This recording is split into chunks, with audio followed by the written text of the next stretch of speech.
Hello എന്നാ ഉണ്ട്? വീക്കെൻഡൊക്കെ അടിച്ചു പൊളിക്കുമല്ലേ? അടിച്ചു കയറി വാ. അപ്പോൾ മറ്റൊരു from special video is here. നമ്മുടെ എക്സ്പ്ലനേഷൻ വീഡിയോസിന് താഴെ വരുന്ന ഓരോ തിയറികളുണ്ടല്ലോ, അതെല്ലാം വായിക്കുമ്പോൾ എന്ത് ഇൻട്രസ്റ്റിംഗ് ആണ്. അത്ര വലിയ രസമുള്ളതല്ലേലും കുറച്ചങ്ങിങ്ങായി കറങ്ങി നടപ്പുള്ള ചില ഫ്രഷ് തിയറികൾ നമുക്കൊന്ന് നോക്കിയാലോ? ഓക്കെ ബാ. Theory about ruins. ആ റൂയിൻസ് എന്നുള്ളത് പല കഥകളിലേക്കും, അതായത് പല ഇൻസിഡൻസിലേക്കും പോകാൻ കഴിയുന്ന ഒരു ഗേറ്റ് വേ ആണെന്ന് നമ്മൾ കണ്ടു. എന്നാൽ ജൂലിക്ക് കൃത്യമായി അത് ഉപയോഗിക്കാൻ കഴിയുന്നില്ല. അനിശ്ചിതമായി എവിടേക്കാണ് ചെന്നെത്തിപ്പെടുന്നത്. ഇവിടെ ആ ഗേറ്റ് വേ വഴി സഞ്ചരിക്കാനുള്ള ഒരു കോമ്പസ് എന്നോണം പ്രവർത്തിക്കുന്നത് അവളിടുന്ന വസ്ത്രമാണെന്ന് ഒരു തിയറിയുണ്ട്. അവൾ ഈ രഹസ്യം മനസ്സിലാക്കി അക്കോസ്റ്റയെ ബോയ്ഡ് ഉണ്ടാക്കിയ ആ ഷെഡിൽ നിന്നും പലരുടെയും ഉപേക്ഷിക്കപ്പെട്ട വസ്ത്രം ശേഖരിച്ച് അത് ധരിച്ചുകൊണ്ട് ഓരോ കാലഘട്ടത്തിലേക്ക് എത്തും. ആ വസ്ത്രം പല കാലത്തുള്ള ആൾക്കാരുടേതാകും. ജൂലി ഇടുന്ന ഡ്രസ്സിൻ്റെ യഥാർത്ഥ ഉടമസ്ഥൻ ഏത് കാലത്ത് ടൗണിലുണ്ടായിരുന്നതാണോ ആ സമയത്തേക്ക് അവൾക്ക് റൂയിൻസിലൂടെ എത്താനാകും. ഈ ഒരു രഹസ്യം ഇതിൻ്റെ ആ ബുക്കുകളിലൂടെ മനസ്സിലാക്കി ജൂലി പരീക്ഷിക്കുമെന്നുള്ളൊരു തിയറിയുണ്ട്. അങ്ങനെയെങ്കിൽ മുമ്പ് വിക്ടർ മൊത്തം നൽകിയ ഹെൻറി ടണലായി കണ്ട മിറണ്ടയുടെ വസ്ത്രം ജൂലിക്ക് ലഭിച്ചാൽ അവൾക്ക് മിറണ്ടയുടെ സമയത്തേക്ക് പോയി എന്തെങ്കിലും നിർണായകമായ കാര്യങ്ങൾ കണ്ടുപിടിക്കാനാകും.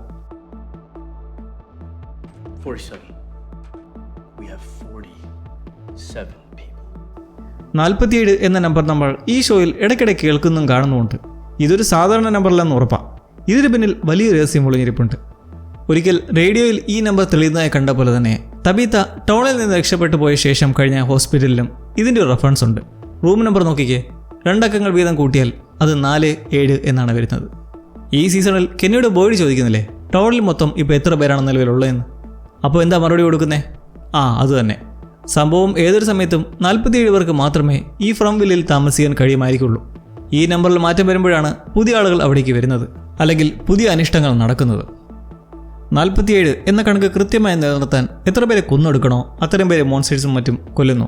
അല്ലായിരുന്നെങ്കിൽ സീസൺ 3യുടെ തുടക്കത്തിൽ അവർ ബോയ്ഡിനെ ഒഴിവാക്കി ടിയാൻചെറിനെ മാത്രം കൊന്നത് എന്തിനായിരിക്കും? കാരണം ബോയ്ഡിനെ കൂടി കൊന്നിരുന്നെങ്കിൽ അവിടെയുള്ള ആളുകളുടെ എണ്ണം കുറഞ്ഞു പോകുമായിരുന്നു. മാത്രമല്ല പലതവണ റാണ്ടലിനെ കയ്യിൽ കിട്ടിയിട്ടും മോൺസ്റ്റേഴ്സ് വെറുതെ വിട്ടതല്ലേ. ഇവിടെ വിക്ടറിന് ഈ രഹസ്യം അറിയാം. ഈ ടൗണിൽ ഒരേ സമയം 47 പേർക്ക് മാത്രമേ കഴിയാൻ സാധിക്കൂ എന്ന്. അതുകൊണ്ടാണ് കോളനി ഹൗസിലുണ്ടായ ആ കൂട്ടക്കൊല അത് നടക്കാൻ പോകുന്നതിന് മുന്നേ തന്നെ അത് സംഭവിക്കുന്ന മുൻകൂട്ടി കണ്ട് വിക്ടർ മുറിയിൽ ബാണ്ടക്കെട്ടൊക്കെ എടുത്ത് പോകാനായിട്ട് നിന്നത്. അവിടേക്കെത്തി ഇത് കണ്ട് കാര്യം തിരക്കുന്ന ജൂലിയുമായി അവിടെ നിന്ന് വൈകാതെ രക്ഷപ്പെടുന്നതും കണ്ടതല്ലേ.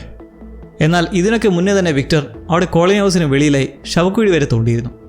ആൾക്കാർ എണ്ണത്തിൽ കൂടുതലായി എന്നറിഞ്ഞതുകൊണ്ടാകാം അവൻ അവിടെ ഇങ്ങനെ ഓരോന്ന് ചെയ്ത് കൂട്ടിയത്. സൂക്ഷ്മം പോലെ ആ മസാക്കർ കഴിഞ്ഞപ്പോൾ അവിടെ വീണ്ടും ബസ്സിൽ കൂടുതൽ ആളുകൾ എത്തുകയും ചെയ്തു. അപ്പോൾ എന്താ സംഭവിക്കുന്നത്? മരണം വീണ്ടും തുടർന്നുകൊണ്ടേയിരിക്കും. 4ാം സീസണിലും ഇത് വീണ്ടും സംഭവിക്കാൻ പോവുകയാണ്.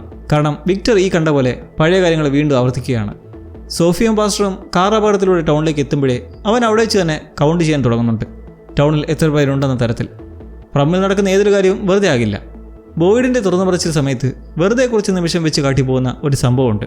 വിക്ടർ ഹെൻറി മൊത്ത് കട്ടിൽ പൊക്കിക്കൊണ്ട് പോകുന്നതും ഇനി മുതൽ അച്ഛനെൻ്റെ മുറിയിലാണ് താമസിക്കാൻ പോകുന്നത് എന്നൊക്കെ പറഞ്ഞിട്ട്. ഇത് അപകടസൂചന മുന്നിൽ കണ്ട് തൻ്റെ അച്ഛൻ്റെ ജീവൻ രക്ഷിക്കാനായി വിക്ടർ തന്നെ മുറിയിലേക്ക് മാറ്റുന്നതാണെങ്കിലോ? ഒന്ന് ചിന്തിച്ചാൽ നല്ല ഗൗരവമുള്ളൊരു കാര്യമാണ് ഈ 47 തിയറി. ആദ്യ സീസണിൻ്റെ തുടക്ക സമയം ആർവിയിൽ വെച്ച് ഈതൻ കണ്ട ആ സ്വപ്നം ഓർമ്മയുണ്ടോ? ലേക്ക് ഓഫ് ടിയേഴ്സ് കണ്ടതായും കുറേ ക്രയോൺ ഡ്രോയിങ്സ്, അതിൽ ഈതൻ്റെ കുടുംബം ഉൾപ്പെടെ. അതിൻ്റെ ഒടുക്കം അവൻ പറഞ്ഞൊരു കാര്യം,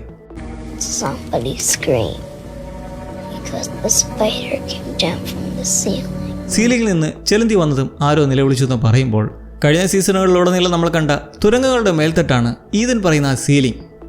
എന്തുകൊണ്ടാണ് ജെയ്ഡ് അടഞ്ഞുമൂടിയ തുരങ്കത്തിനുള്ളിൽ നിൽക്കെ മുകളിൽ ചെറുന്തി പോലെ പിടഞ്ഞുകൂടി കിടന്ന വേരുകൾ കണ്ടതെന്ന് ഇത് വിശദീകരിക്കുന്നു.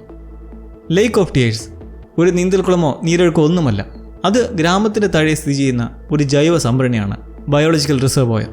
ഈതിൻ്റെ സ്വപ്നത്തിൽ ചിലന്തി ഇറങ്ങി വന്ന സീലിംഗ് യഥാർത്ഥത്തിൽ വേരുകളും കുമിൾ ശൃംഖലകളും നിറഞ്ഞ ഗുഹയുടെ മേൽക്കൂരയാണ്. ചിലന്തി എന്ന് പറയുന്നത് ഈതിനെ പോലെയുള്ള കുട്ടികളെ സംബന്ധിച്ചിടത്തോളം സ്വപ്നഭാഷയിൽ നോക്കുമ്പോൾ ഒരു യഥാർത്ഥ പ്രാണിയാകണമെന്നില്ല. അത് ഒരു വലയുടെ ചൈൽഡിഷ് ആയിട്ടുള്ള വിവരണമാണ്. അത് മേൽത്തട്ടിൽ നിന്ന് തൂങ്ങിക്കിടക്കുന്ന വേരുകളുടെ ശൃംഖലയാകാം, അല്ലെങ്കിൽ ചിലന്തി വലയുടെ സാമ്യമുള്ള രീതിയിൽ വ്യാപിച്ചു കിടക്കുന്ന ഫംഗൽ ത്രെഡ്സുമാകാം.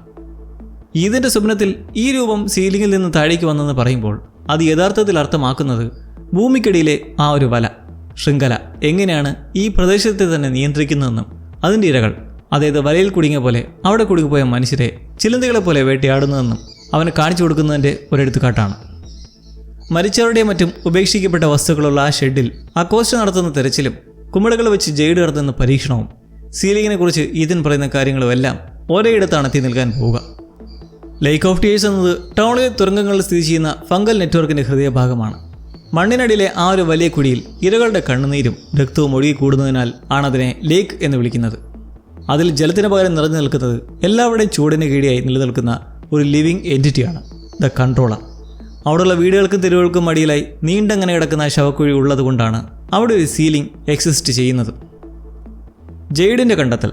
താൻ കണ്ട സിൽവർ വാർ സോൾജിയറിൻ്റെയും റൂട്ട് സെല്ലറിൻ്റെയും വിഷൻസ് ഈ കൂണുകളുമായി ബന്ധപ്പെട്ടെന്ന് ജെയ്ഡ് തിരിച്ചറിയുന്നു.